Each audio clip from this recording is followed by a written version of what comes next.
Cousins எல்லாரும் ஒன்று சேரும்போது சின்ன வயசு ஞாபகம் கண்டிப்பாக வரும். நம்ம சின்ன வயசில் கசின்ஸ் எல்லாம் ஒன்று சேர்ந்து சமைச்சு சாப்பிட்றோன்ற பேரில் வீட்டில் எல்லாரும் ஒரு ஒரு வீட்டிலேருந்து தக்காளி, வெங்காயம், பச்சை மிளகாய் எல்லாம் எடுத்துகிட்டு வந்து ஒரு டிஷ் பண்ணி சாப்பிடுவோங்க.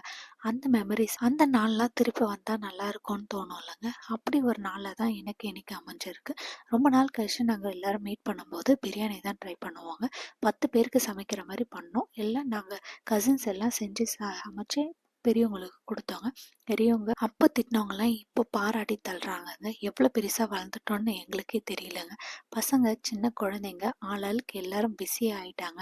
எவ்வளோ தூரத்தில் இருந்தாலும் எவ்வளோ ஒர்க் ப்ரெஷராக இருந்தாலும் வருஷத்துக்கு ஒரு நாள் ஒதுக்கிட்டு கண்டிப்பாக மீட் பண்ணுங்கள். ஊருக்கு வந்து நம்ம பழைய இதுவெல்லாம் மறக்காது திருப்பி அதே மெமரிஸை ரீக்ரியேட் பண்ணுங்கள். அதில் இருக்க ஹாப்பினஸ்ஸே ரொம்ப சூப்பராக இருக்குங்க. உங்கள் லைஃப்பில் சின்ன வயசு அனுபவங்கள் நிறையவே இருக்குங்க. அதெல்லாம் ஷேர் பண்ணணும்னு நினச்சேன்னா மறக்காத கமெண்ட் பண்ணுங்கள். அப்படியே நம்ம பேஜில் இருக்க பெல் பட்டனை தட்டிடுங்க.